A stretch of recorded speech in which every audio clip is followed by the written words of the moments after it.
We'll go ahead and call this regular meeting of the Clayton Town Council to order. I ask that you stand so we can pledge allegiance and remain standing for the invocation. I pledge allegiance to the flag of the United States of America and to the republic for which it stands, one nation, under God, indivisible, with liberty and justice for all.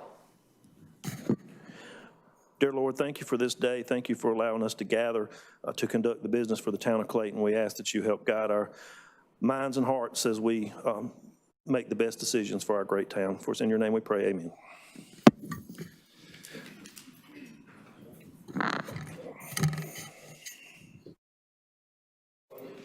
Are there any adjustments to the agenda? Yes, under item 6, we'd like to add item 6B, Project Life Dust Economic Development Agreement. Patrick Pierce will be presenting. We'd also like to add 11A for closed session to discuss economic development. General Statute NCGS 143-318.11A4 for the reference. So noted. Are there any others? I'll entertain a motion to approve the agenda. Motion to approve. Second. We have a motion and a second. All in favor? Aye. Motion carries. Next up, we have the consent agenda. Motion to approve. Second. We have a motion and a second. All in favor? Aye. Next up, we have employee introductions, and we'll turn it over to John Mack, our IT director. Good evening. We are excited to announce 2 new information services employees that are joining the town of Clayton. They've joined the town of Clayton. Some of you may not know Drew, but he was with VC3, and we were able to pull him over to our side. So welcome, Drew Mallory. Andrew Mallory. It's a pleasure to join the team. Been a long fight, but I am looking forward to hopefully working with y'all for many years. Thank you. Thank you and welcome. We've got Trey Mitchell. He's joining us from the town of Garner. So he's got experience with local government IT, so we're really excited to have him, and we've got a really good team forming. Pleasure to be here and meet everyone. Just looking forward to working with everyone. Thank you. Welcome aboard. Next up, we have our Student Art Month proclamation. I'll be presenting this to Susan Johnson, and I'll read the proclamation, then I'll turn it over to you for any remarks, and then I'll come down and we'll do the official presentation and get some photographs. Whereas the arts in its many forms constitute an important part of the community and contribute to the development of our youth, and whereas participation in and enjoyment of the arts can take many forms, including the visual arts, fine arts, and performing arts, and whereas the Women's Club of Clayton has sought to promote the involvement of our youth in various art projects to the betterment of their minds and the community as a whole, now therefore let it be proclaimed by the Honorable Mayor and the Town Council of the Town of Clayton that the month of February each year be recognized as Student Art Month. Let it also be proclaimed that all businesses, industries, and citizens in the Clayton community are urged to support and encourage the school-aged children of Clayton to participate in the arts. Duly proclaimed by the Clayton Town Council this 17th day of January 2023. Ms. Johnson. Thank you, Mayor Pro Tem Thompson. The Women's Club sponsors the students of Clayton area schools each February by displaying their work in the Clayton Center Gallery and hosting a reception and an awards ceremony. This year, the festival will be Thursday, February 9th at 6 p.m. There are 8 schools from the Clayton area that will be here, and we invite Mayor McLeod, the council members, and the citizens of Clayton to attend the festival to celebrate the creative art of our students. They are amazing. They are. If you'll stay put, I'll come down.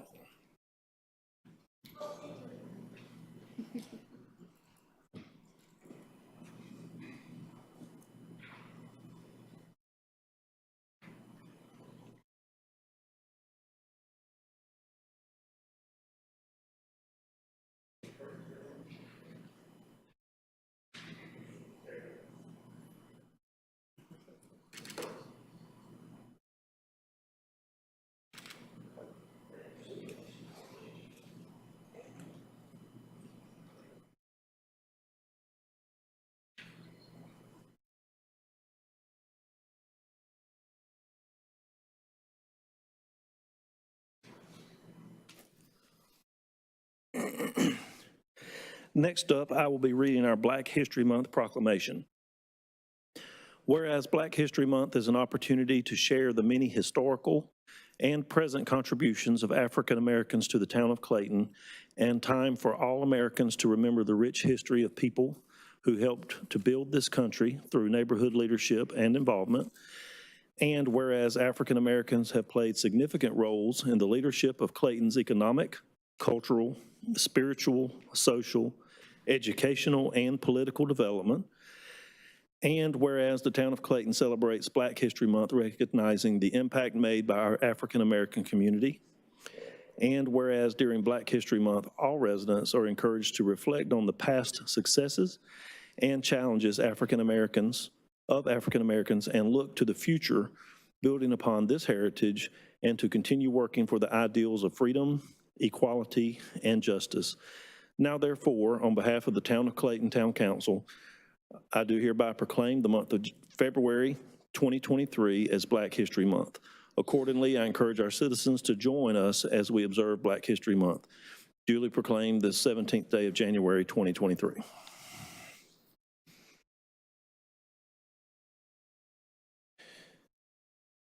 Next item up is public hearings, and we'll start with item 2022-158, CZM, Clayton Village Center Conditional Zoning District. Ben Howell.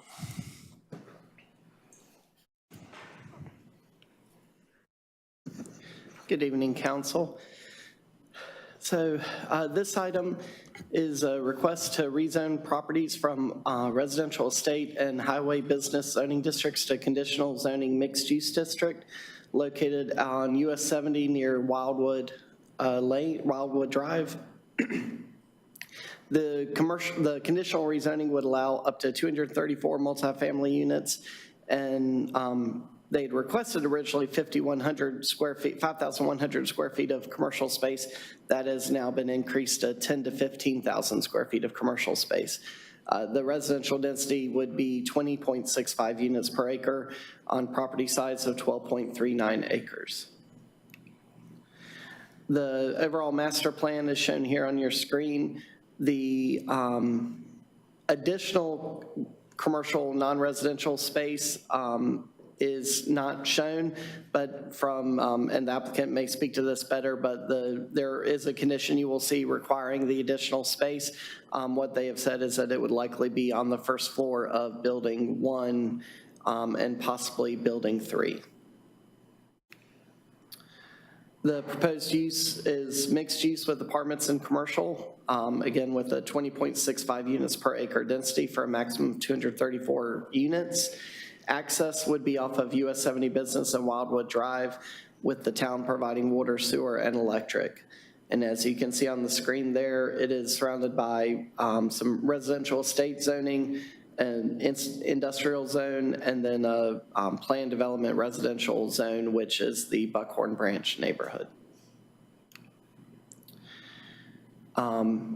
So as I mentioned, there is a condition proposed that has come in since the planning board meeting to increase the non-residential space to 10,000 to 15,000 square feet, and also increasing the maximum building height for 2 of the buildings to 65 feet, allowing for 4 stories.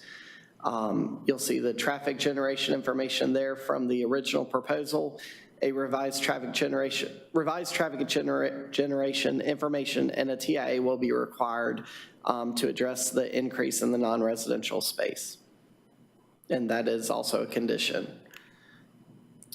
The proposed transportation improvements include constructing the new access on US 70 Business with a 100-foot long eastbound right turn lane.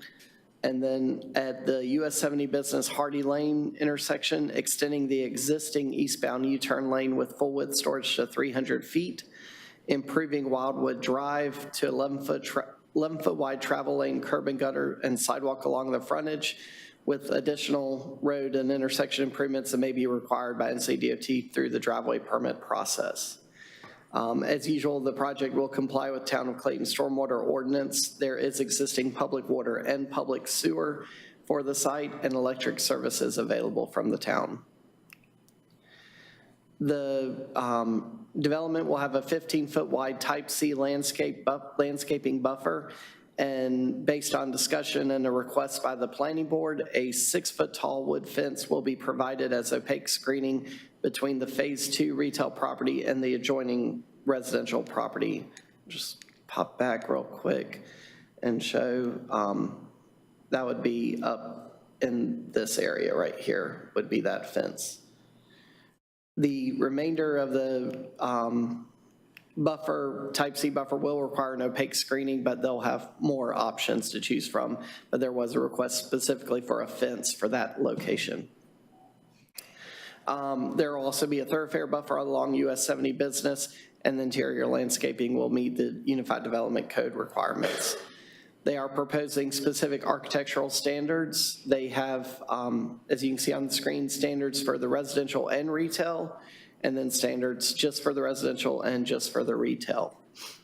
But the standards do include masonry, as well as some architectural and decorative awnings.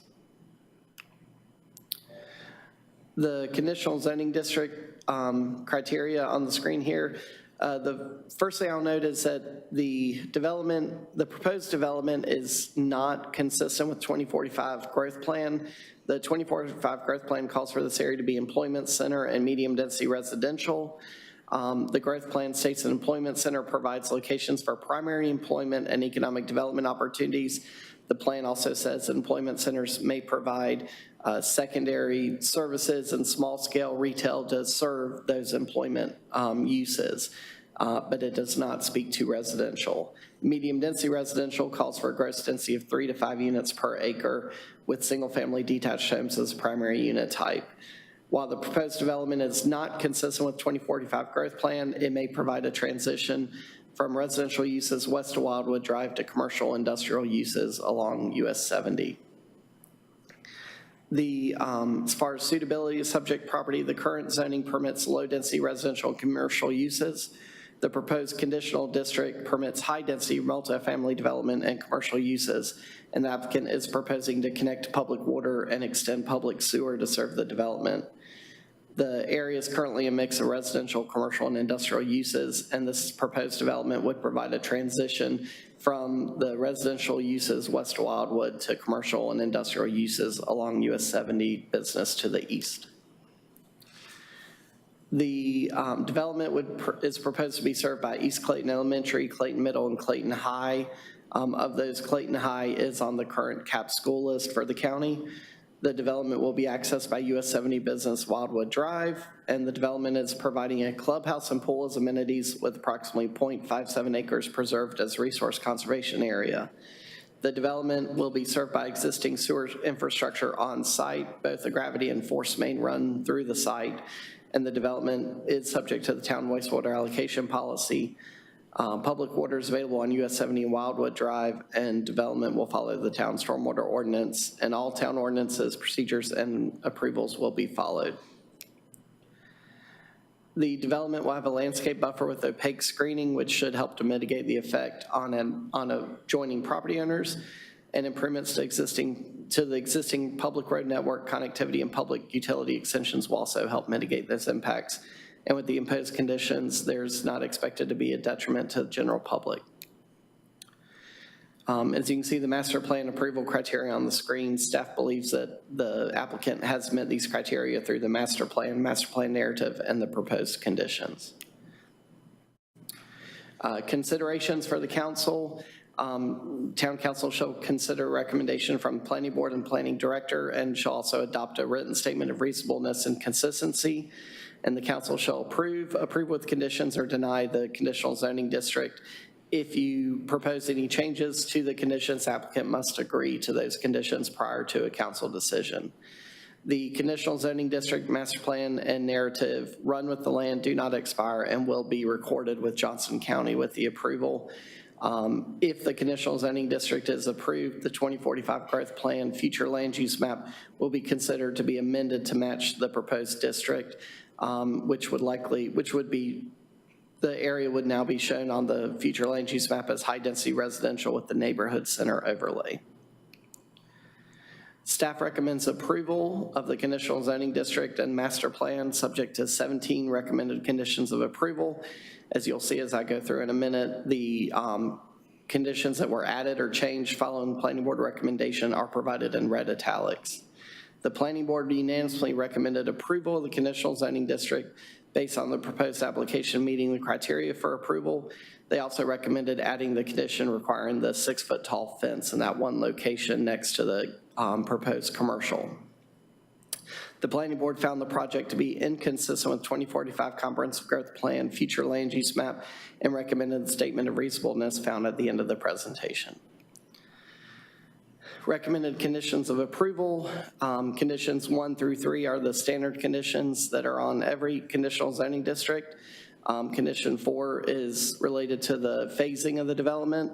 They are proposing 3 phases. Condition 5 lists the permitted uses that shall be allowed, and these have been expanded because of the additional commercial space that has been proposed. Condition 6 relates to the maximum density, minimum and maximum commercial non-residential space, and the setbacks and structure height. And you can see there where they have proposed the additional commercial space and the change in the building height for buildings 1 and 3. Condition 7 is relating to the amenities, and condition 8 is the requiring that they connect to town electric, and condition 9 is related to the resource conservation area. Condition 10 outlines their required transportation improvements.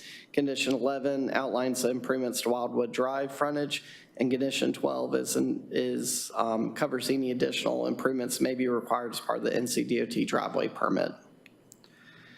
Condition 13 is related to the architectural standards, and condition 14 was added by planning board requiring the fence for that one area of the property. Condition 15 is new, just relating to the changeover or the additional commercial uses, a requirement that they shall meet the Unified Development Code parking standards, but also that they may seek a reduction in the number of required parking spaces via a shared parking study, which is currently allowed in our code. And condition 16 is a requirement for the revised transportation impact analysis with the additional commercial space. And then condition 17 is a standard condition relating to any conflict between the master plan narrative and the conditions. And finally, we have the recommended statement of consistency and reasonableness on the screen. I'm happy to answer any questions you may have, and the applicant's also here and prepared with presentation. Any questions of staff? Mr. Everett?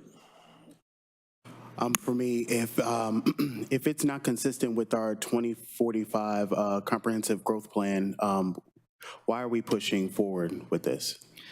So the growth plan is just one consideration when looking at rezonings. And as a reminder too, the growth plan is a guiding document. It's a guiding policy document. It does not have the stance of law or the standard of law. So that is where the Unified Development Code is the law.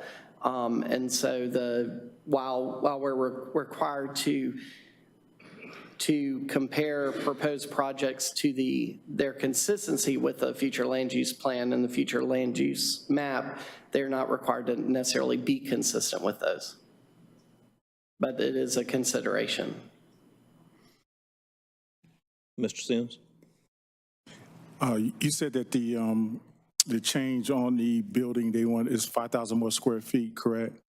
Yes, they're going from, the original proposal was for 5,100 square feet of commercial or non-residential space. They've increased that to a minimum of 10,000 square feet and a maximum of 15,000 square feet. And that was in building 2? They have, I believe they're looking at potentially placing it in building 1 or building 3. Building 1 or building 3? Yes. And the applicant may be able to speak to that further. Yeah, I got a couple questions on that. Yeah, I'll wait to the applicant. Thank you. Mr. Casey? You mentioned the 6-foot tall opaque fence. Can you just show the location of that again? Just want to make sure I understood it correctly.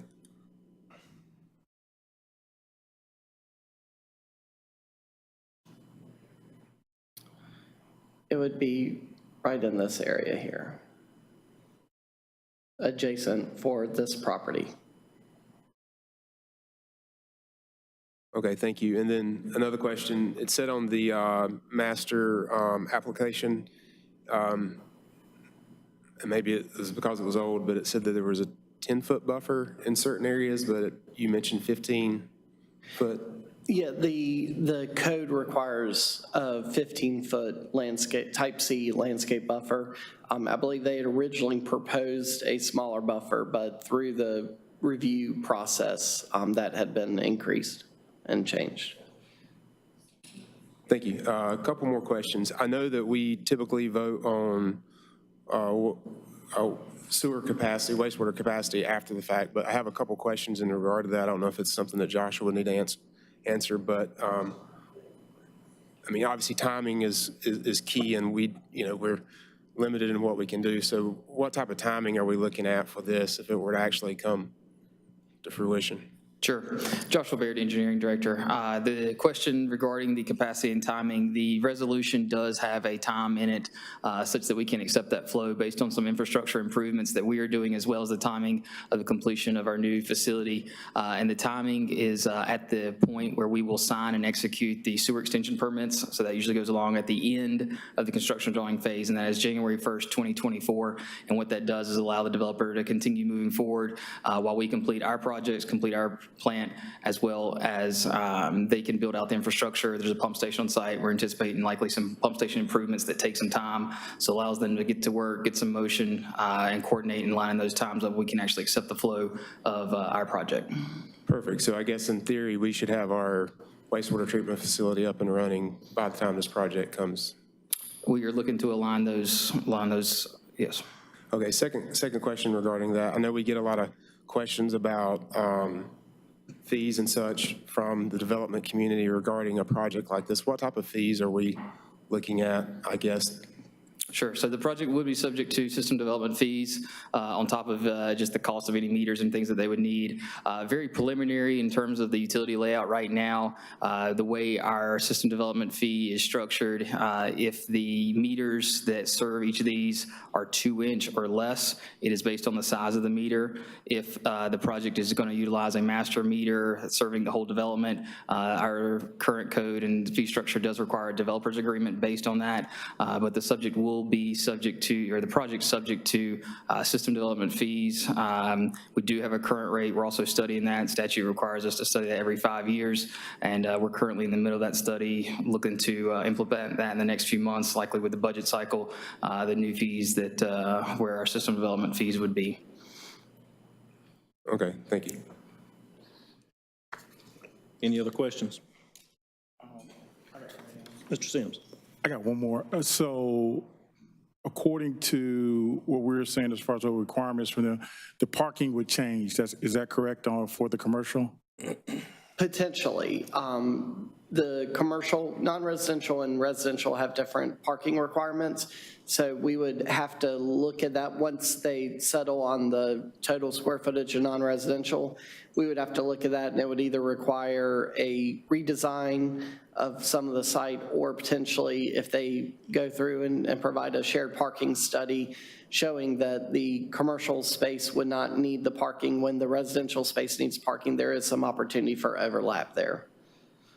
Thank you. You're welcome. Anyone else?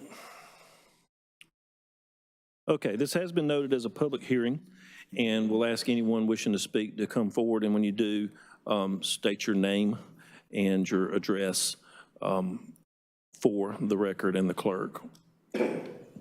We typically start with the applicant. Oh, okay. And We're the homeowners, so. That's cool, yeah. How about we hear from the applicant first? That way, some of your concerns may be addressed in that presentation, but you will absolutely be heard. Everyone that's here that wants to speak will be able to speak. So we'll hear from the applicant first. And while the applicant's preparing his presentation, this is a conditional zoning, so this is not a quasi-judicial process. This is, or an evidentiary process. I'd like for our attorney just to remind the sitting council what our burden is when we do a legislative process such as conditional zoning. Essentially, with a legislative process, you are to exercise good zoning judgment and make a decision based on your discretion, not on evidentiary findings. Thank you, sir. And now we'll hear from the applicant. Good evening, Mayor Pro Tem Thompson and members of council. Toby Coleman with Smith Anderson, 150 Fayetteville Street. Let me see if I can maybe adjust that a little bit. In Raleigh, North Carolina, here on behalf of the owner, Clayton Village LLC. There we go. Perfect timing. Ben did a great job with his presentation, and I wanted to address some of the specific issues, so I'm going to try to avoid going over stuff that's already been covered. I think I wrote down the questions, and I'm going to try to hit all of them, but please keep me accountable. One of the things I wanted to note, you all are obviously very familiar with this area, is that this is really in an interesting area. So this is within 2 miles of some of the major employers here in Clayton and Johnson County. So you got both Grifols and Novo Nordisk just down the road. You got Caterpillar just up on 42. And you've got a number of other employers there on the screen. And I'll sort of explain my thought process here in a minute, but I think that goes to your consideration of why, even though this is not exactly in line with the comp plan, it tends to make sense. And I want to sort of build on the question that Councilor Everett asked, if this is not consistent with the comp plan, why is staff recommending this? Why are we considering this?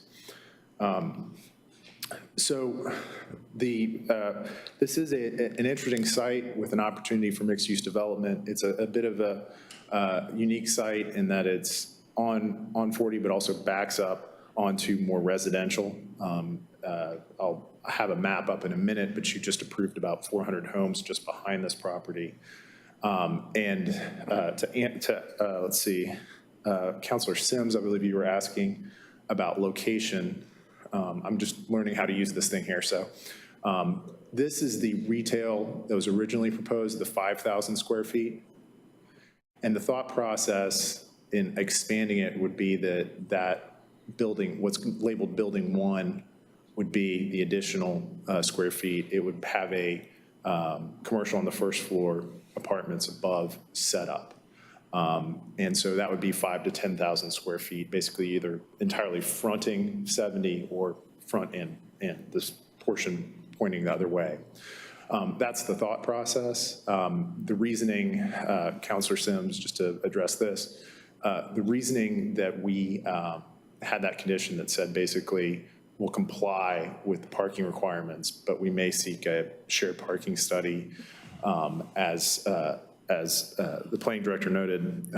One of the issues here is that there's different requirements. So this is overparked for a 5,000 square foot retail, 234 units of apartments project. If you add some more retail, we couldn't quite figure out if it complied or not.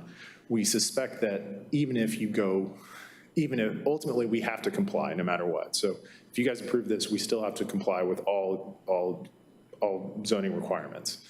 One of the things that we believe is the case is under the ordinance, there's an ability to do a shared parking study, and that basically looks at peak parking for different uses. And one of the things that is pretty true is that, you can probably observe this in your own life, is that, the retail uses and the residential uses often have different sort of peak hours. And so you can get some efficiencies there that may allow you to reduce the number of parking spaces. So this is an interesting area because it is, again, near major employment centers, and it offers a unique opportunity to put sort of a mixed use set of uses here. So in looking at this and really thinking through your question, I took a long look at your comprehensive plan again this afternoon. And one thing I'll note, it just struck me sort of towards the end of looking at it, is this blue area is your employment center, right? And this site is right at the edge. It's in some ways already a transition area. And it's transitioning into medium density residential. And so it really is truly someplace where you would want to think about how do we creatively transition it. And what the guidance says is that when you're thinking about those transition areas, you want to think about how do you go from a more intense use down to a less intense use. Now, as I noted, I didn't go through it all, but whoops. The Buckhorn Branch project is right behind this property right here, and it's got 200 and change single-family homes and about 115 townhomes. So you have a somewhat dense but more medium-density residential property to screen left, and then you have to screen right more intense industrial uses. So that's where this is sort of a unique property. Again, it's located within a number of employers, and it is, and I'm going to go into this in a minute, but what I'll note is that, again, I'll be the first to acknowledge your comp plan doesn't specifically say this, but what your comp plan says is that in terms of housing, one of the things I think you guys are looking at in the next couple of years is how do we need to look at opportunities to allow multifamily at a denser, by right, at various denser locations. And what I would note is when you look at sort of the edge of this blue, you see like just to the north, there's a couple of apartment projects there. This is a good area for those community centers, for those things like that, where you have that by right. And so this concept that we're proposing in some ways has some consistency with some of the policy goals that y'all are looking at. And it also had, one of the things we heard through feedback was that there was a desire to preserve the commercial corridor along 70. We initially only had 5,000 square feet of non-commercial or non-residential uses. We've expanded that with a goal of trying to keep that feel of that commercial corridor transitioning to the back. One of the other things I'll note, I'm probably telling you guys all things that you guys have read multiple reports on, but the multifamily housing ensures, the town's growing population has a range of housing type options. That is also something that's in your policy. But I think it's particularly important in this right now, but even 2 years from now, we don't know what the environment's going to be. We've seen incredible cost increases over the last few years. I was actually playing with some of the numbers. For a long time, those cost increases were offset, as we all know, by mortgage rates. And so you could buy a $350,000 home and still have a $1,200, $1,300 mortgage payment. You got to add taxes and all that stuff, so it's more. But now, with 6.5%, 7%, people are looking at $1,700, $1,800 for the same house, right? The costs are going up. And as that happens, having these other options, rentals, things like that, become a valuable thing to have, in part for people that are coming here that may look for homes ultimately, right? You've got Novo Nordisk, you've got all these places expanding, and also for grandparents and other folks like that, people who may just want to be renters by choice. One of the things that I've heard, as a Raleigh lawyer, you can take this or you can leave this, but I've heard that your economic development director has said, we don't have a workforce development problem, we have a workforce staying here problem. In other words, you guys, one of the things that you guys for all Johnson County need is more housing for more people to live here, live where they work. And this helps provide some of that opportunity. You all have approved some apartments. I think the number's around 1,000 units over the next few years. We have a lot of data at the back of this. I'm not going to bore you with it, but I can pull it up if you'd like. But ultimately, in the next 3-5 years, those new apartments are not expected to meet demand. We've also looked at other apartments in the area that exist, and their vacancy rates are 5% or less. So pretty much everybody's they're full. So all of those situations I think point to a public benefit, as well as some policy-based arguments for thinking a little bit differently about this site. We have looked at traffic mitigation as been required and performed at TIA. This site, will mainly be served by 70, and you may say, and it'll be a right in, right out. And you may say, well, what about Wildwood? It is a right in, right out street as well. So not a great option for those residents. So the two mitigation factors that have been recommended both by DOT and the town is a new turn-in lane into the site, right-hand turn lane, and then extending the U-turn lane at Hardy Road, which is where most people would, if they wanted to go left, would go up to Hardy Road and then turn around. As part of this, the town has also asked, and we have provided within the conditions that we will expand the frontage of Wildwood Drive consistent with what's being done across the street. And then just you guys have this in your packet, and Ben went through the architectural requirements, but here's a sense of the buildings. Again, to the extent that there are, one of these buildings, so we have the architectural concepts of this multifamily building. We did not have time to pull together an architectural concept of apartments on top of retail. So we don't have that, but conceptually, the upper floors would be the same, and then you would see more transparency, that sort of thing in terms of the first floor. Here is the retail building that is on phase 2. It's the sort of top portion of the property, and it is, sort of a one-story building. And then there's the clubhouse and pool area, which would be part of the amenity package. I know that there was a question about buffering and screening. So just to address that, all of the buffers will be 15-foot type C buffers. There'll also be a street yard along 70. In terms of the location of the fence, it will be here. So to the extent that's helpful. Here's a list of some of the benefits. I think Ben did a good job of listing most of these.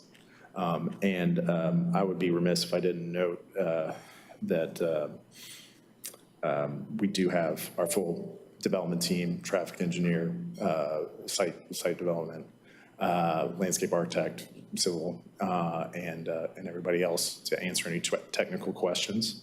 And with that, we are available for questions. Any questions of the applicant? Mr. Sims. So I got a couple questions. So the increase, and you said you got a traffic analysis person here? Yes, Jeff Hopkindale is here. You might want to come on up here. All right, Jeff, come on up.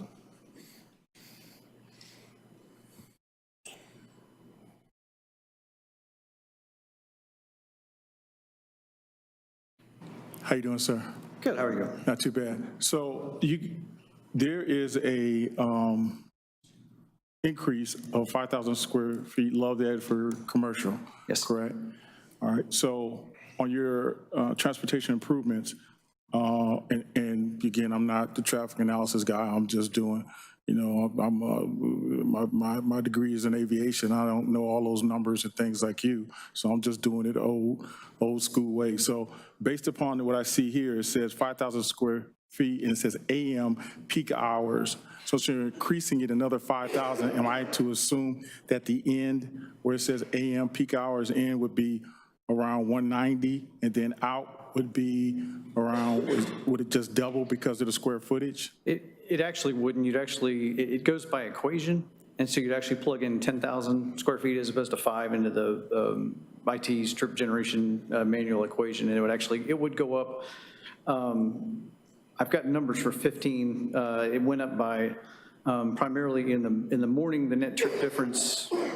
We were going back and forth earlier along with square footages. So like I said, I've got 15 as opposed to 10, but for 15 AM difference is 5 total, and then 47 for PM. So it's going to be somewhere in the middle there.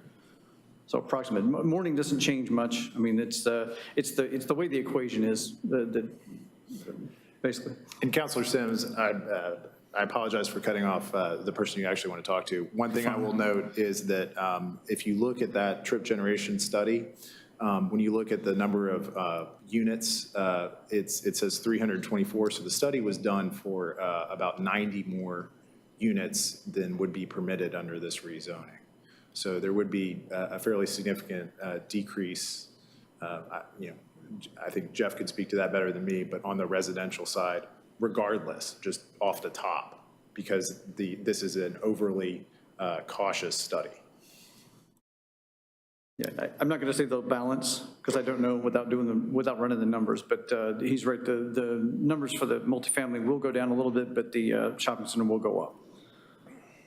But it's not going to be a straight double. It's like I said, it's an equation as opposed to a rate. If it were a straight rate that we multiplied through by, that would hold true. 5 times 2 is 10, 5 times 3 is 50, you know what I mean? But this is an equation, so it's actually, it rises differently, I guess. Okay. What was the building going to be used for?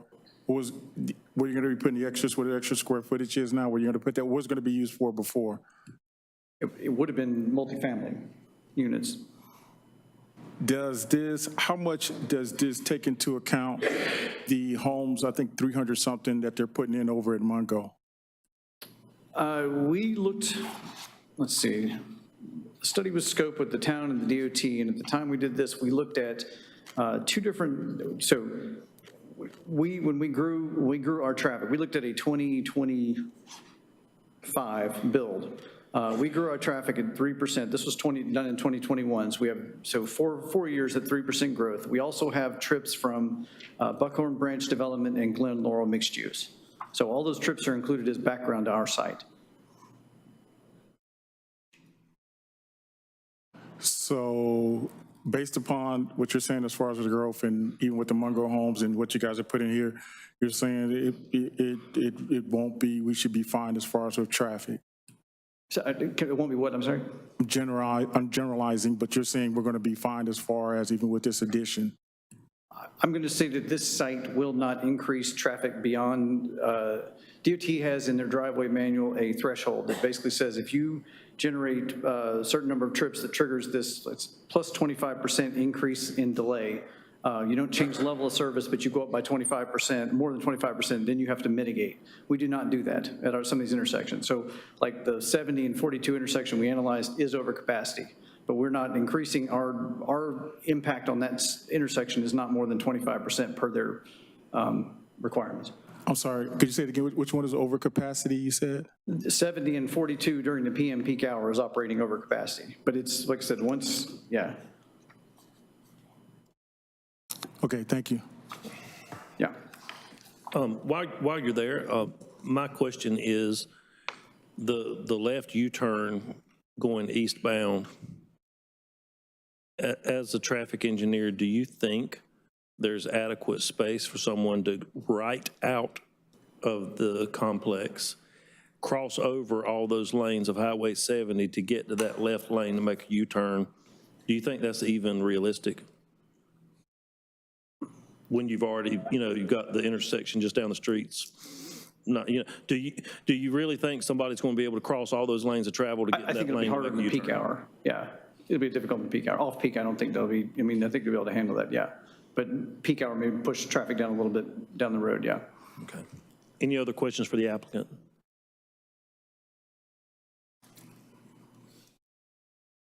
No other questions for the applicant. Mr. Casey. Do I need to enter my name and address in the record? I didn't do that. Councilor Casey, if I could get Jeff to give his name and address for the record, just to make sure we do that. I apologize, I forgot. Jeff Hokenottle, 5410 Trinity Road, Suite 102, Raleigh, North Carolina, 27607. I work with Timmons Engineering. Thank you. I have a question regarding the change in building height. I appreciate the addition of the additional commercial for the project. Ben alluded to maybe building 1 and also maybe building 3, but he also said that 2 buildings will have a 65 feet height now versus a 50. That's correct. So is that, I guess it's still kind of, y'all are trying to determine which building, both buildings that are going to have It would be 1 and 3. I believe it states that in the conditions, that these are the only 2 buildings that would be allowed to be taller than 50 feet, or these 2 sort of in the center fronting 70. And the goal there was, frankly, to as was noted, I believe Councilor Sims asked the question is, you're putting in retail, non-residential, what was going there before. There were units there, and so the goal there is to put units maybe a little taller.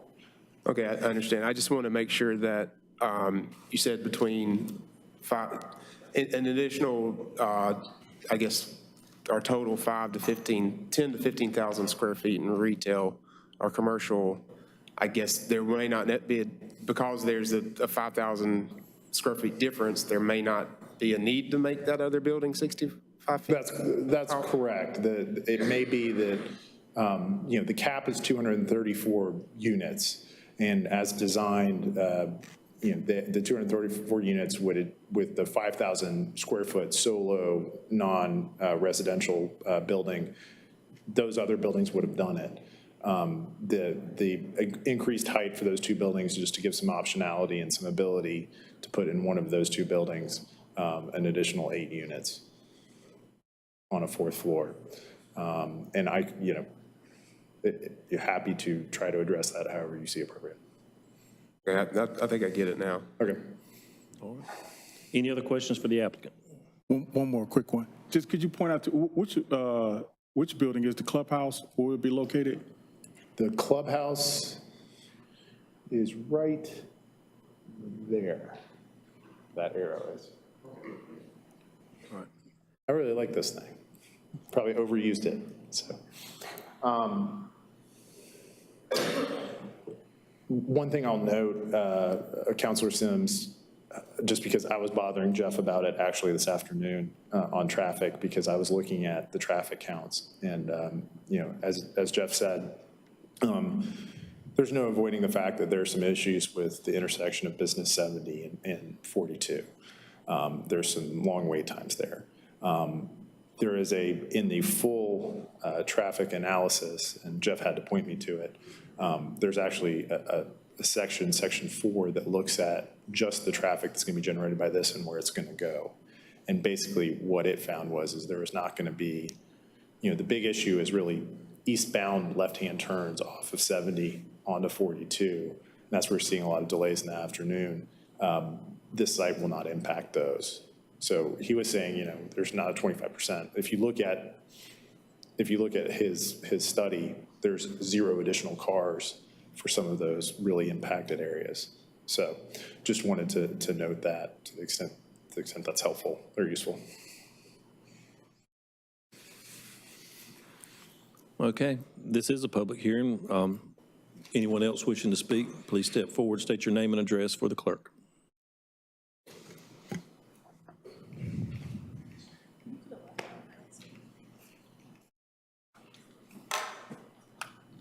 Hello, I'm Jessica Hedrick. My husband's John Hedrick. I don't know who to give these to, because y'all need to see these. The clerk will accept anything for the council and distribute it. Explain what we're showing you. I'll give 2 copies to one from one of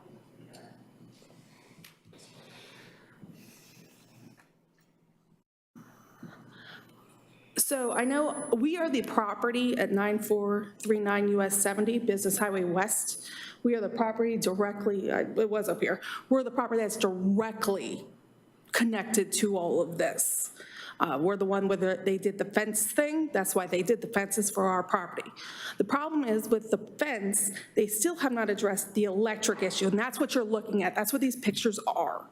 So the first picture is the first telephone pole that is directly connected to the second telephone pole that is connected to our house, which is the yellow house, and the third set. And then the teal house is the, well, it was up here. That's going to be their parking lot, shopping center thing. So teal house, no more. Our house is there. That telephone pole right in the middle shares our power with their power. The problem is the telephone pole, JY14BJ, is on their property. The power lines are shared. So the moment they convert over to Town of Clayton power, where's our power going? No one has addressed that for our house. No one has told us a site plan. No one has said, hey, your power is not going to affect it. We're not going to move the power lines. The power poles aren't going to be moved, like, nothing. They've just said, oh, the power will be converted over to the Town of Clayton. What does that leave our house?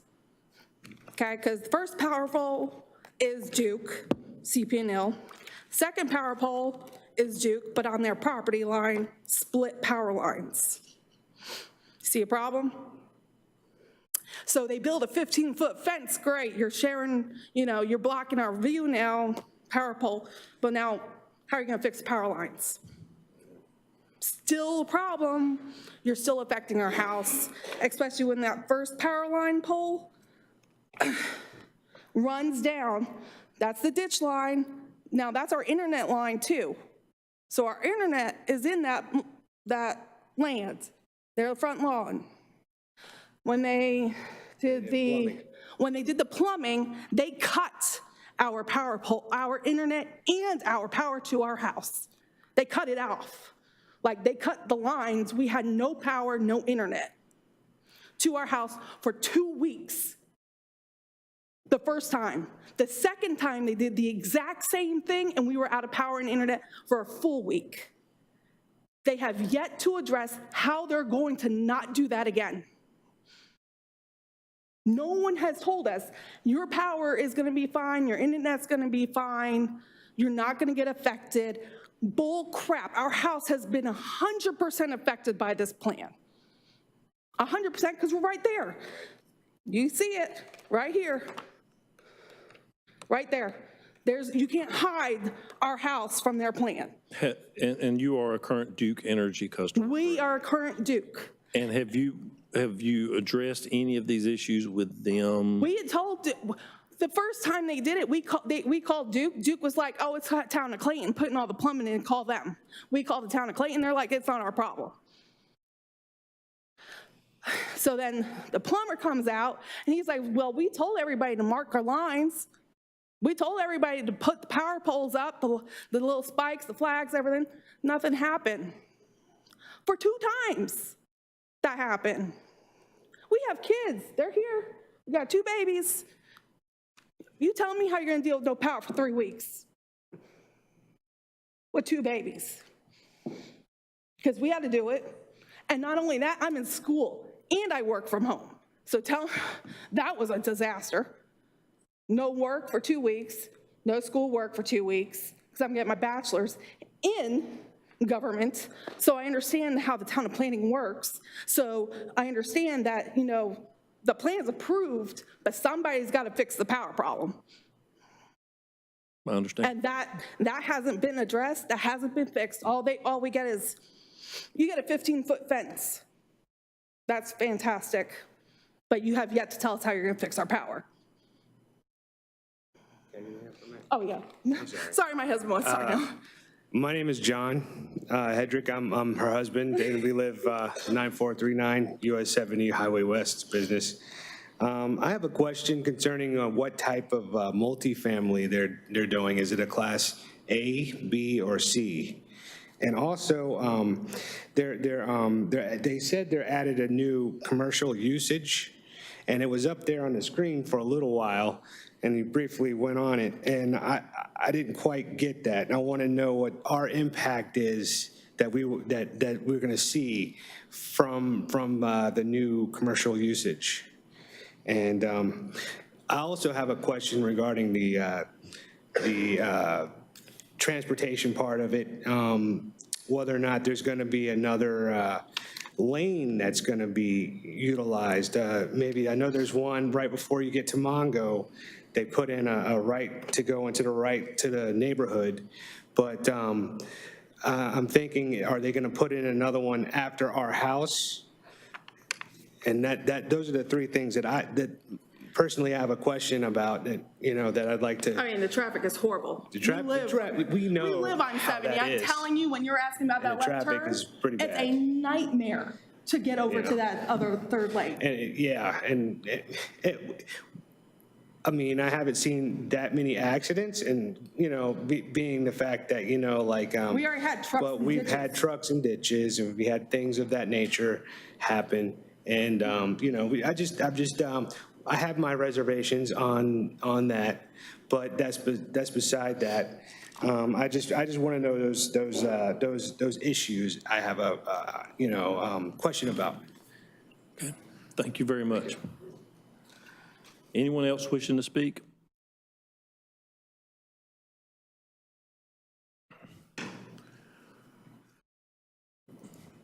No one else wishing to speak. I'll call the council for action.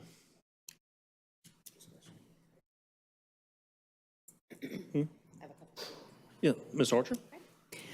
Just to address, some of the concerns for the residents who just came and spoke. I understand when you're looking at a big development coming in next to your property, it can be very stressful and a lot of questions and fears, and that's very typical. We hear a lot of that here. But to get to the issue of, your electricity and your utilities and things like that, normally those sorts of things really get worked out.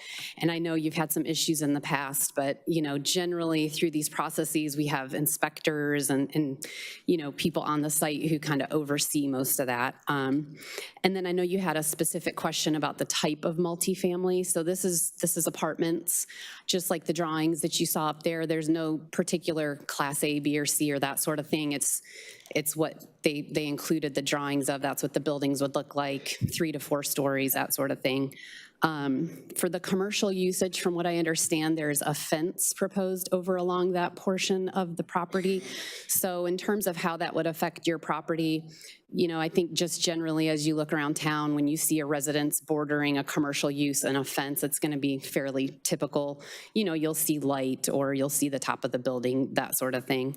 And then in terms of the traffic, obviously, that's something we brought up as well. We have concerns about that also. And, as far as that goes, we have to rely on the studies that they provide. So, I mean, like the transportation engineer stated, there are equations and data that they collect that go into those decisions. So that's definitely something on our radar and that we've asked about this evening. So I wanted to address you first, since I know you were just up here and obviously you have some real concerns. As for my other thoughts here, I know it came up about the inconsistencies with the 2045 growth plan, so I wanted to kind of touch on that. If you look in the staff report, there were a few factors that staff went through. I think there's 7 of them. And factor 1 for the approval criteria is dealing with the fact that this, the application lines up with our existing plans and policies. So if you look at what the growth plan envisioned for this application, a portion of it is of course residential, and the majority of that parcel was viewed as an employment center. So with that would come a primary employment center with limited commercial uses. And so as the applicant pointed out, the growth plan is great. We have a great plan. We rely on it a lot. It's also a blunt tool. And so we've frequently, as we've been up here looking at applications, we frequently have applications that come in where the proposed use and the underlying zoning don't match up identically with the growth plan. And so I see this as no exception to that. That's going to happen from time to time. We can't 100% of the time rely on the growth plan to tell us the exact best use, in my opinion, for a parcel. And tied into that, I look at the staff report again at factor number 2, which addresses suitability. And what they're doing in that factor there is taking into consideration things like the current zoning, the use on the adjacent properties. So if you look at the area around this parcel or this application, you have a mix of commercial and residential, identical to what's proposed in this application, a mix of residential and commercial.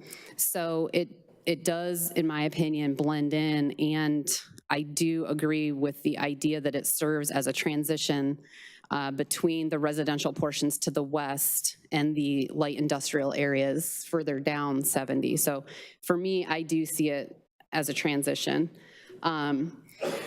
I have heard concerns, this came up at the planning board as well, that when you think of something being built on Highway 70 frontage, you typically think commercial.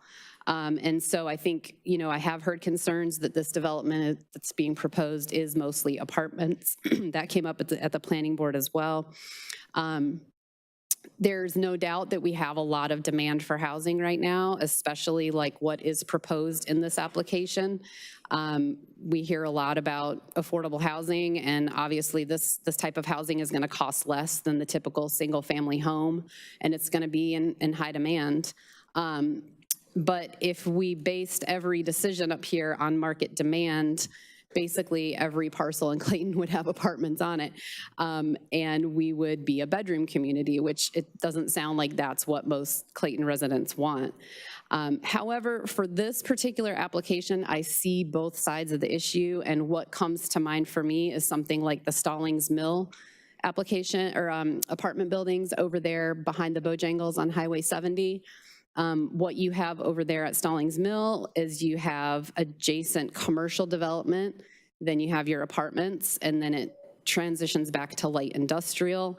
So I do, going back again to that idea of a transition, I do see this application for me as a transition between the residential uses, the light industrial uses, similar to a Stallings Mill development, particularly with the increased amount of commercial that they're proposing now. I do think that really, for me, gives a better balance between that residential and commercial. And I just know that looking at the market analysis, I'm sure that, this housing will be in demand and will be occupied. So thank you for listening. Anyone else? Mr. Everett.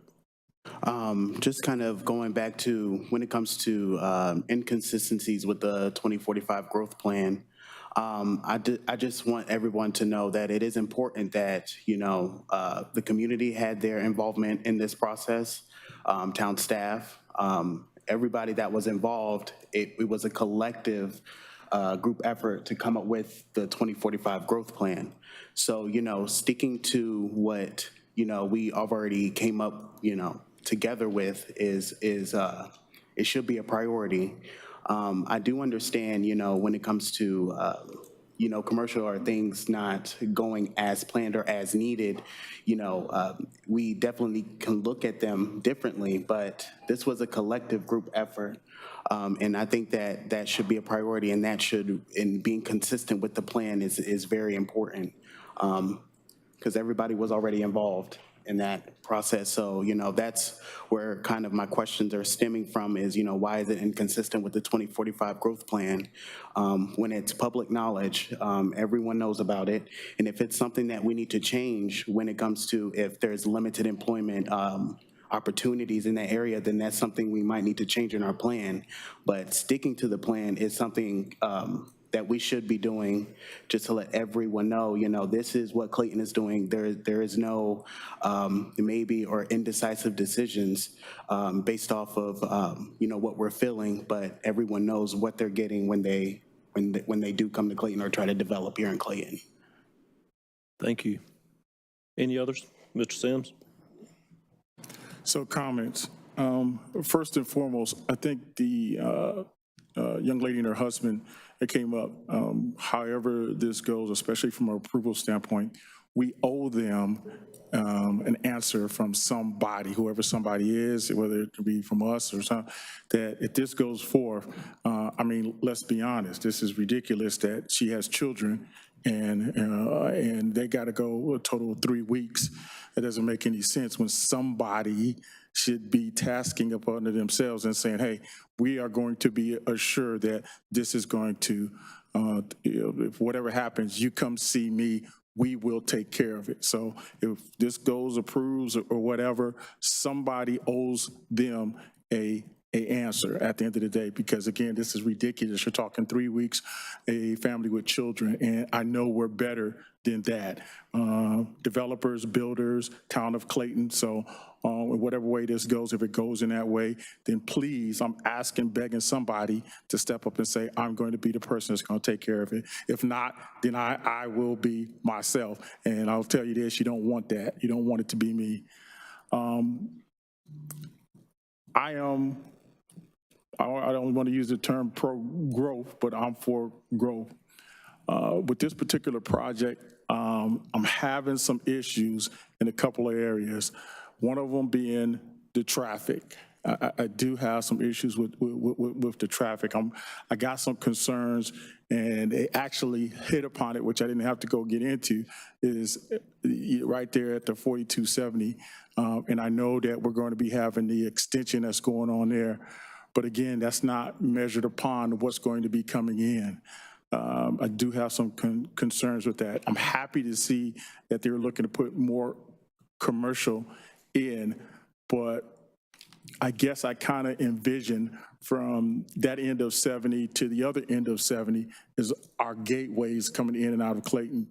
And I just think that, man, as we continue to grow and having more, I just think that in the gateways, we need a little bit more commercial on both ends.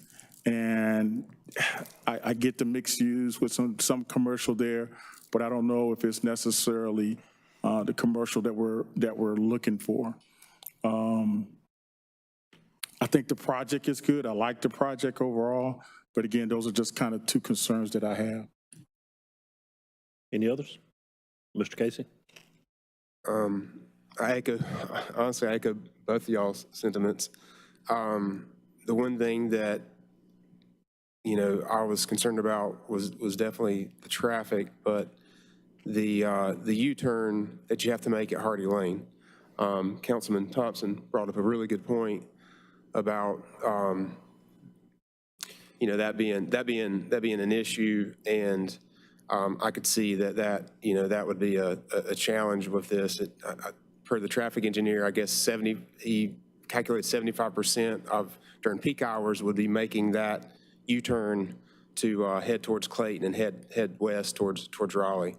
And then, as Clayton continues to grow, having to pass those lanes to get to that far left lane to make that U-turn. So, I mean, obviously something is going to be done with this site, so that's going to be a problem regardless. But, really, I don't know if there needs to be, and I'm not asking the developer to do this, but we really need to look at that Wildwood Drive if there's a potential at some point where a stoplight may be justified or something to that effect. But I'm really kind of hung up on that right now. I do have some similar, had some similar concerns with the commercial aspect of the project. I appreciate the applicant making some concessions with that. This one's going to be a tough one.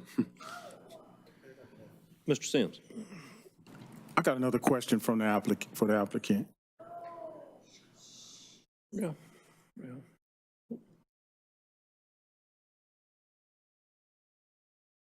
And it might be, I apologize, might be a TII guy, but what does it take to generate a traffic light, to Councilman Porter's point?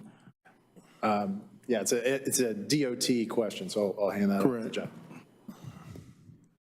Yeah, in order to warrant a traffic signal, you're going to have to meet, there's 8 or 9, I'm trying to run blanking on it. There's federal guidelines that you have to meet. Volume warrants or safety, or there's several others. But first off, DOT is going to have to allow a median cut at that location in order to get a signal.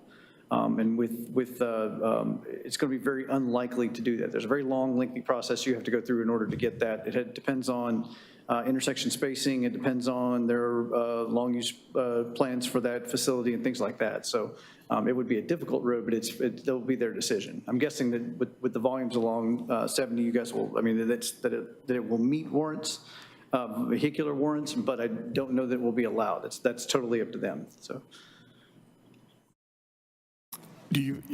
So you're saying you feel that it doesn't generate the traffic light then? I think the traffic will be there. I don't know the DOT will allow the break in the signal itself, because like I said, it depends on their vision of the corridor.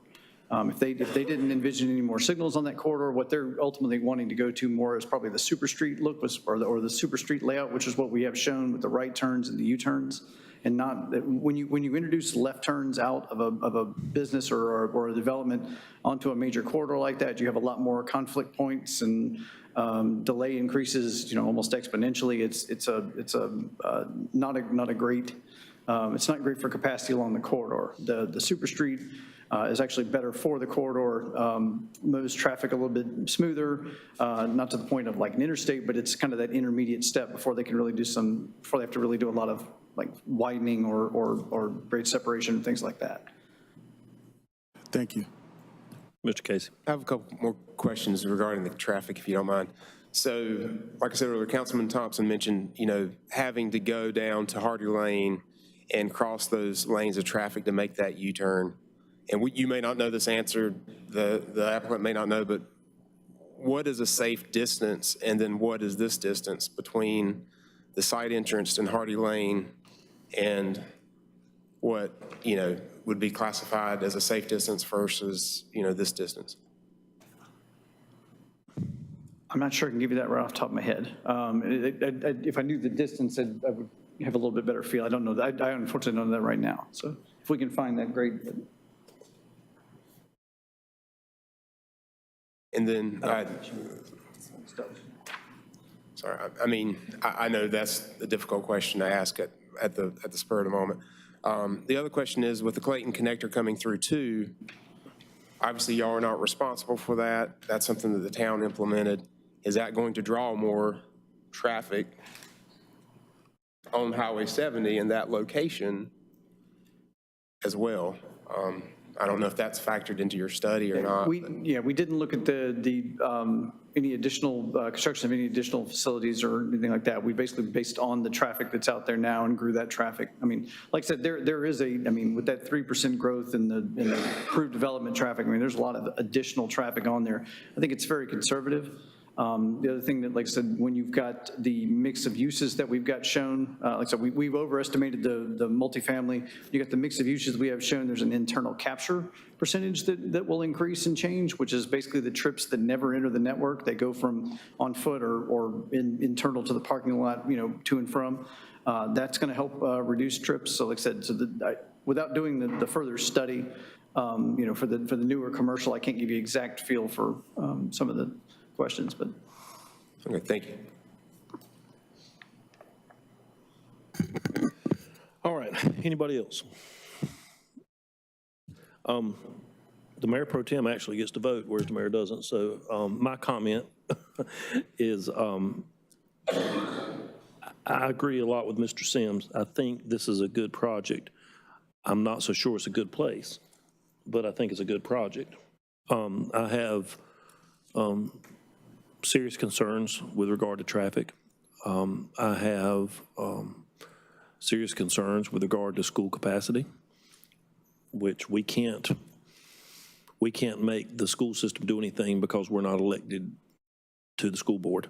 But I feel like when we make decisions that affect the growth of the community, it directly affects them. And so I have concerns there as well. I feel like I agree that the inconvenience of the citizens with losing utilities is a big concern for me. I think as the town of Clayton, we generally do better and can do better, and I pride the town of Clayton in providing better service than Duke Energy, to be honest with you.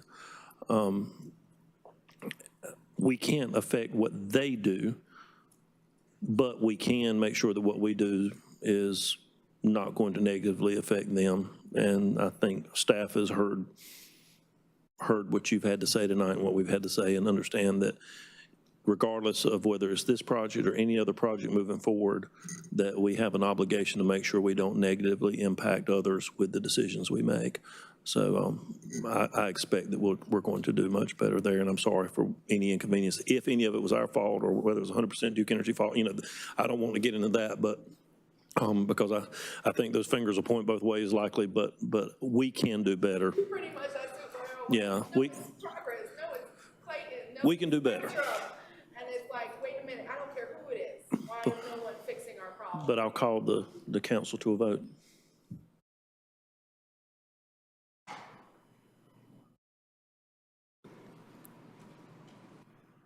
Ms. Archer. Yes, sir. Been a very very interesting discussion, definitely. Lots of food for thought here. I think we have a couple different options.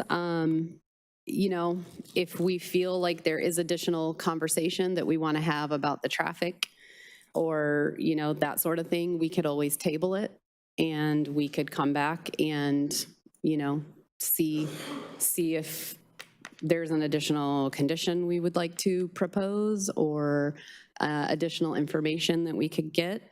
That seems to be, you know, something that is worth tabling if it's, you know, if it's just traffic.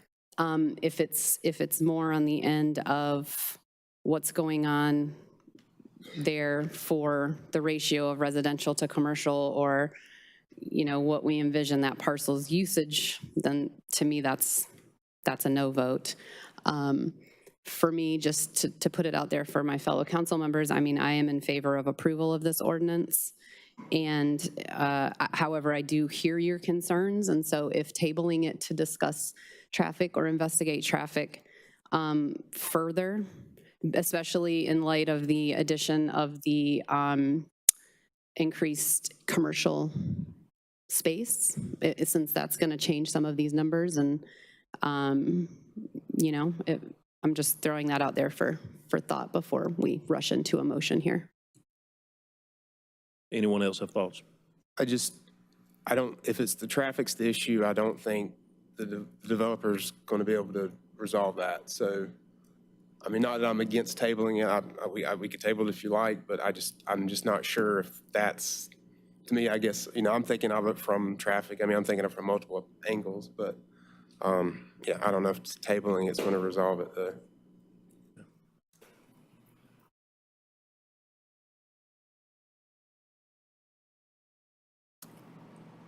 I'm fine either way. If I want to put forth a vote, I'm fine either way. I do want to know if, and it might be the attorney can answer this. I don't know if, as far as from a condition standpoint, is there some way that we can put in there that if the vote is yes, that somehow those citizens will be taken care of?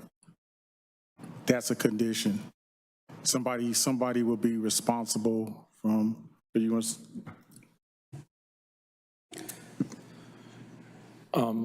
So we would be certainly open to anything that, to doing whatever we could possibly do. I think I'd have to work with Jim on that. Here's my thought on it for whatever it's worth. It sounds to me like the issue has to do with improvements. My client has not done any improvements on this property, so it's, I think y'all know this, but this is not, these are issues that I think occurred with the prior landowner or the current landowner. It happened with that owner. When Okay. he put in the septic and sewer for the town, that happened last year when he did all that. Okay. So, you know, to the extent that there's easement issues or other things, we're happy to, as part of the site plan, ensure that there's proper easements and other things to make sure that they have a protected area. And I don't know if there's other things that can be done. It sounds, you know, my understanding from talking with the site engineer is that to the extent that there is a Duke line on the property that needs to be moved, Duke is going to require us to do that. And so if there's a distribution line on the property that goes to their property, Duke is not going to say, oh, sure, just take it down. Duke wants that customer. Duke wants to serve that customer. So Duke is going to tell us to move it and make sure it's moved properly. So we're willing to do whatever you know, is necessary, because we share your concerns about that about making sure that we don't disturb our neighbors. That's why we had proposed the fence, and that's why we were trying to address as many concerns as possible, because our goal is to improve the property, not make everybody miserable. And so I'm just trying to think outside of the easements. I mean, we could put in a condition that says we shall not,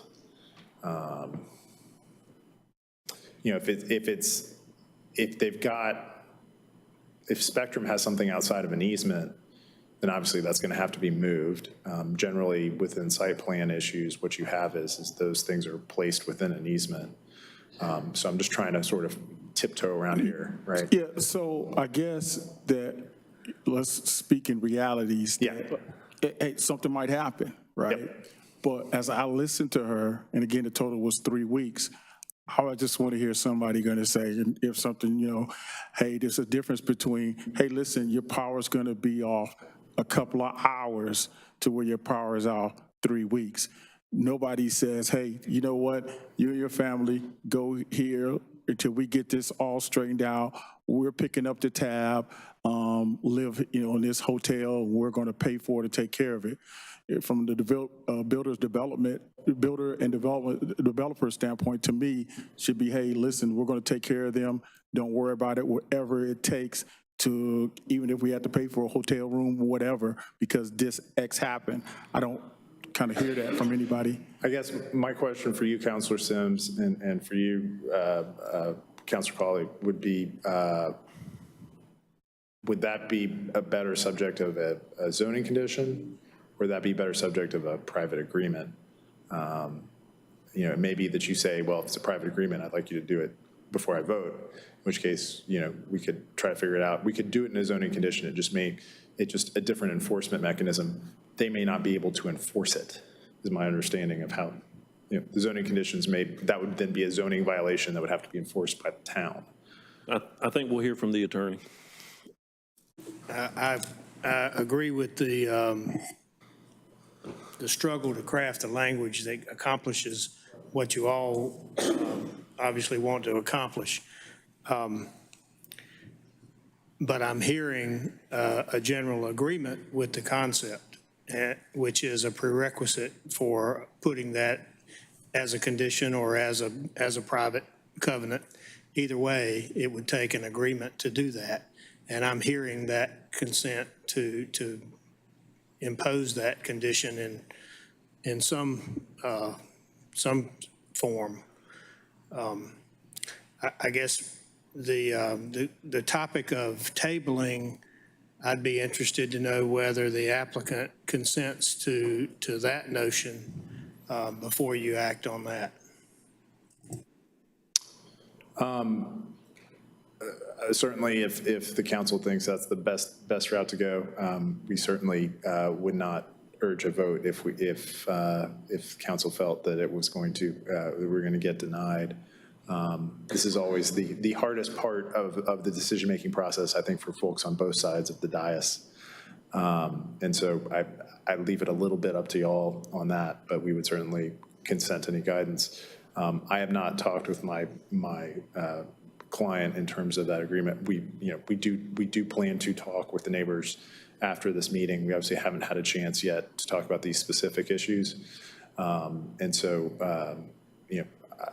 I can't offer anything up without specific talking to them. I can run back if there's some specific concept that you'd like us to toss around. I have basically the understanding of what you want, which is something that basically says, here's what I'm thinking, is what you're looking for is something that says, if we cut off your line, do anything, if at any point we cause a power interruption, an internet interruption or otherwise, we will fix it or otherwise make you whole. I'm fine with that. Right. So I'll need to talk to my client about that, but I want to make sure that I understood what you were looking for. It sounds like I've got that concept. So secondarily to that, though, there's the issue I was hearing about traffic. And I don't know if you want further study, review of those traffic concerns, or if you're ready to go forward, assuming that there's general agreement on the issue with the neighbors. I guess one of my and Andrea, actually, Councilwoman Andrea just brought it up, was saying that one of the conditions was asking for a study afterwards. Well, if, case in point, if the study does say, which, UTI is saying that it won't, but we're asking for something after the fact, I'm a little confused on that also. So that's what we're holding up for. Then I'm a little, I don't know, but I do agree with her to some extent as far as, do we table to take a look at that first? So what I'll say is that basically the deal with the TIA after the fact, we put in a language that basically says, town and DOT will look at it, anything the DOT requires will be put into place. So, that doesn't necessarily, I don't know if that fully answers your question. You may say, that's great that the DOT says that. I still want to see it. So it probably depends on you as much as anything else. But that was the way it was written. And the idea there was, again, I think to your question is that if the extra 40 or 50 peak hour trips in the PM cause any impact that may require some additional queuing length or something like that, then we would do that.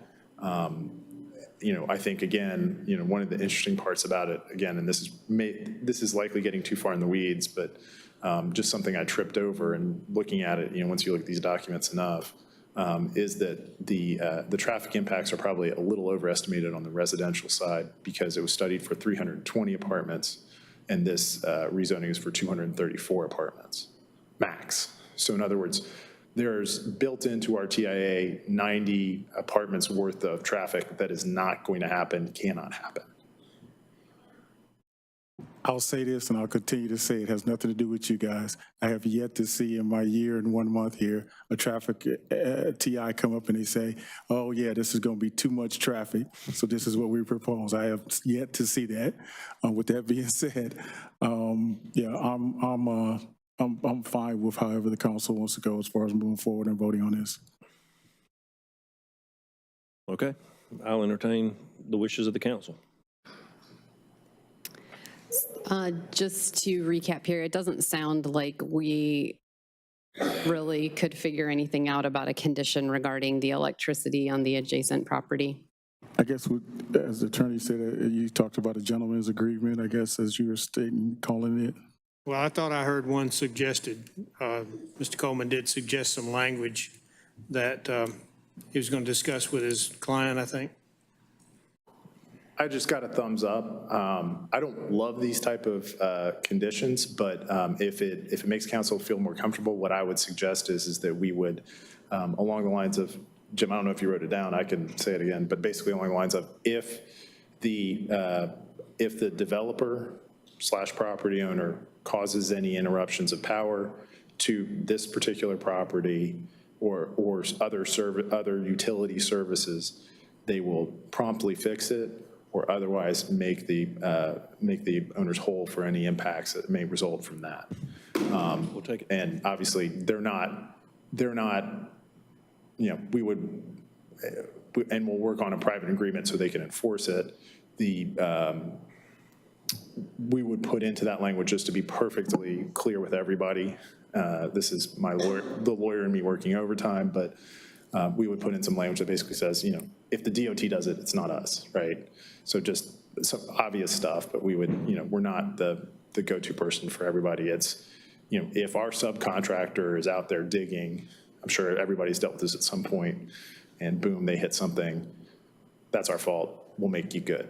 And you have something to enforce it with. Sounds good to me. I'm fine with it.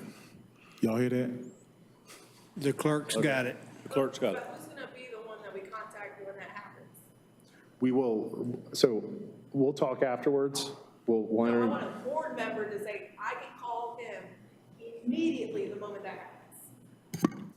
You can call any of us, but it would be very probably, from a time perspective, better when you get with him than we get you. The run around pointing fingers, because I had to deal with that last year when they installed the water sewer.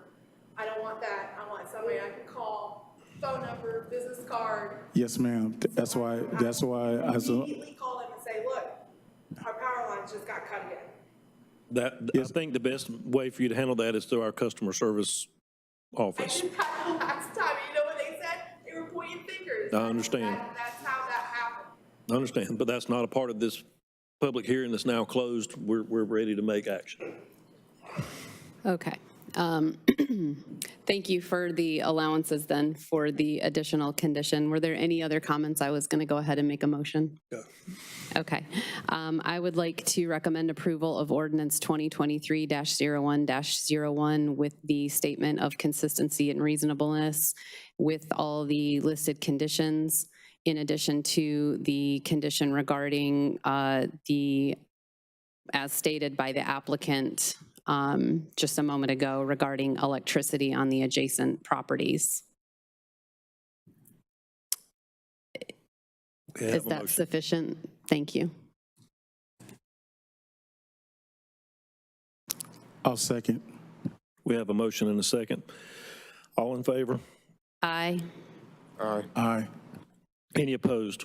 Aye. Motion carries. Next up, we have a public hearing scheduled for Project Life Dust. We'll hear from Patrick Pierce. Before that, let's take some quick action on our wastewater resolution. We'll hear from Joshua Berry.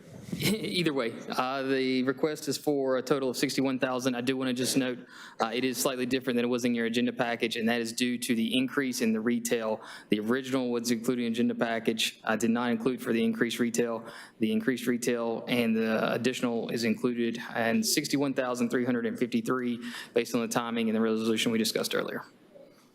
Thanks, sir. Does that correction need to be part of the motion? I believe it is part of the we gave you a dated resolution, correct me if I'm wrong. That number should be reflected in the resolution that's updated in front of it. Thank you. I'd like to go ahead and make a motion. Go ahead. I would recommend approval of wastewater resolution 2023-03. Second. We have a motion and a second. All in favor? Aye. Aye. Any opposed? Motion carries. All right, Patrick Pierce.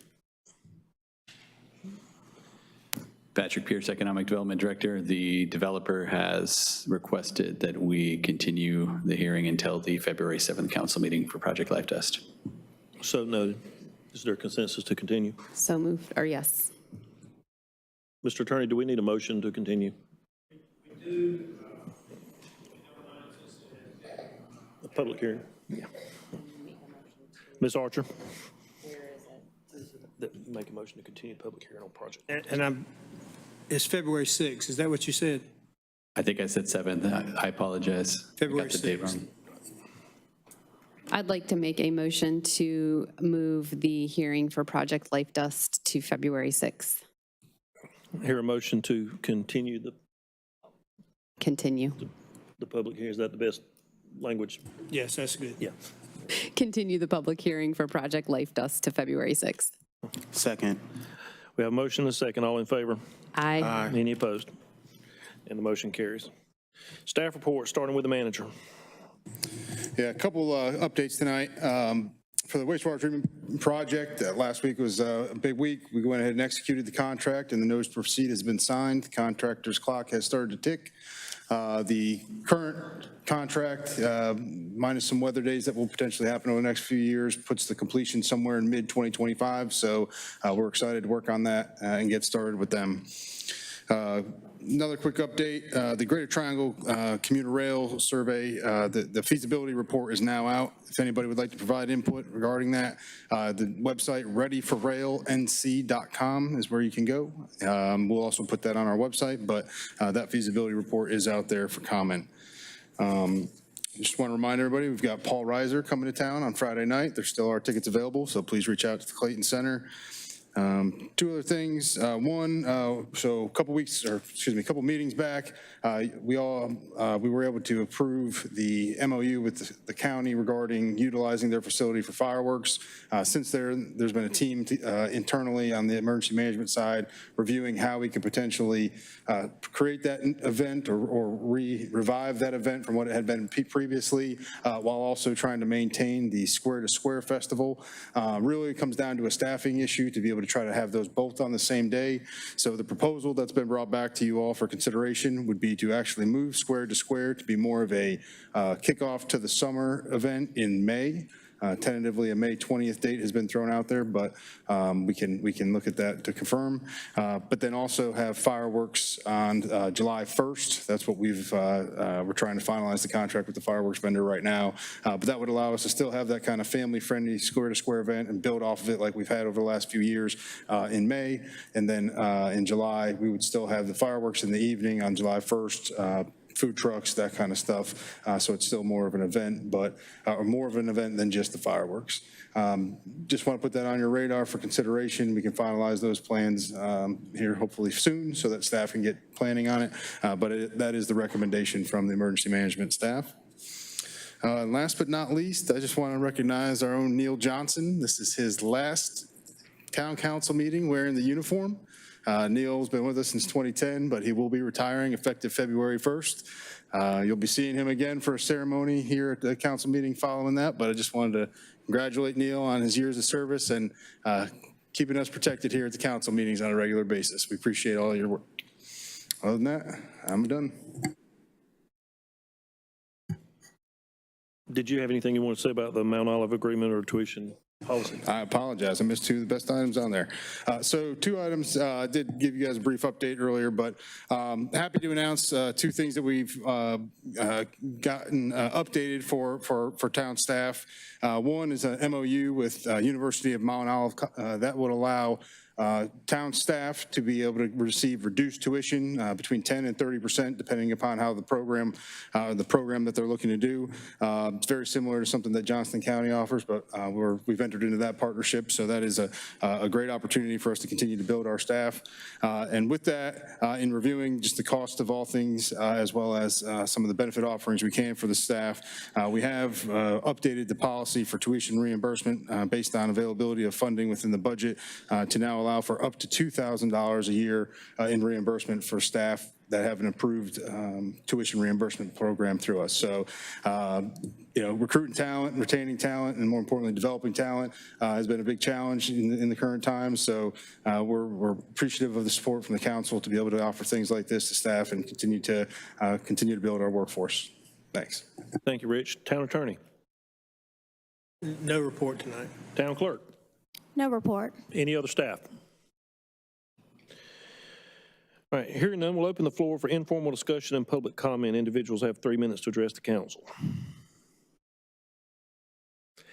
Seeing none, turn the floor over to council comments. Mr. Sims.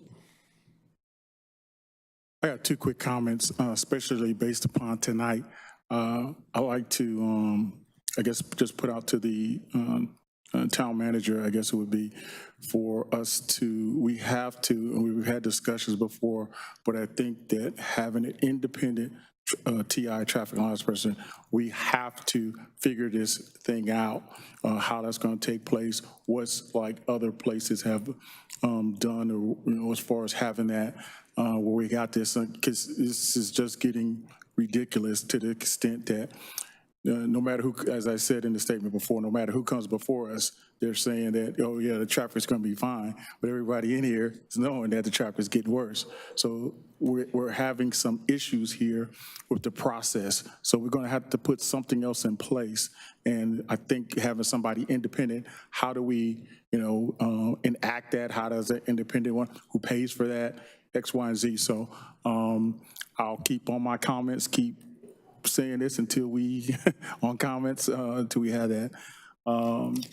The other thing is, and I don't know how to articulate this fully, but as we continue to approve these things, I have a concern with us as far as the water allocations. I understand, Joshua, Bear, that you're keeping track of all of that, but again, when we cut the tape for the new water plant on, in 2024, I guess my concern is it going to be like, all this building all of a sudden? So I guess I just would want to know, what is this going to look like from the standpoint of who all is going to, hey, they're waiting for us to cut the tape, because and I'm not calling for a moratorium or anything like that, but at the same time, I think we do need to have some kind of conversation around what is that going to look like if we're going to continue to keep improving. Yeah, I appreciate the comments, sir. To address the TIA, we could certainly, that is something that is being reviewed as part of the overall UDO, but we can certainly prioritize that and bring back, there's a couple different ways, a couple different models that we can kind of improve the process, as well as make it a little more holistic to make sure that new development is taking into account all of the current, future, and background into the, or other improvements to the system into their analyses. This one in particular actually started back in 2019, so there are several updates to that that we will probably want to continue to make sure that we are monitoring as they move forward. With regards to water and wastewater, we have a very complicated or complex model in terms of tracking the flows, particularly between now and 2025 when that new plant is open. I've joked about it before that we could be in a position where we're having a ribbon cutting for the new facility and a groundbreaking for its expansion in the same week. Trying to stay on top of that is going to be the biggest challenge for us, because market conditions change. We have heard from some developers that their production will be slowing down over the next year or so, just based on where the economy appears to be, but that they will obviously want to revive or ramp back up as demand allows for it. So there's been a real strategy with regards to those approvals or recommendations for approval for wastewater, with regards to the timing of when the development can come online and how many units for each of those developments, to try to regulate, if you will, or make it a little bit more balanced in terms of how many units per year can come online, while we are allowing for that plant to come out of the ground. But we will certainly bring back some other recommendations and regular updates as to where we're at with the flow also. Thank you. Anyone else? I just want to say I echo Mr. Sims, what he said. It's time for us to take the TIAs by the horns, and I feel like we need our own person to do it. And I think, what we're getting is every time a developer comes in, they're looking at their project, and they might look at the next one next door, but it's a very limited scope. And if we had our own internal engineer that was doing it, at least they could look at all of Clayton or all of the region or within a certain mile radius, and you would have all of the TIAs together. And we could even put expiration dates on them. We can study areas, you could put a date on it, and after a certain date, we'd need another one. I think there's a better way to do this thing than just accepting every person that walks up to the podium with a different traffic engineer for a different project. I don't think we're serving the citizens well doing that, and I think we need to have our own engineer that does it. And that's just my 2 cents on that. And with that, I'll entertain a motion to go into closed session. So moved. Motion and second. All in favor? Aye. Motion carries. We'll go into closed session. If you need to go to the bathroom, go to the bathroom.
You ready, Nathaniel?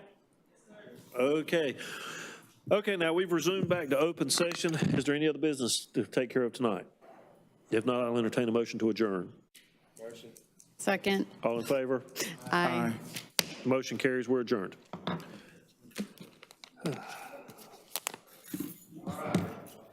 Yep, we're going to have a water tank and a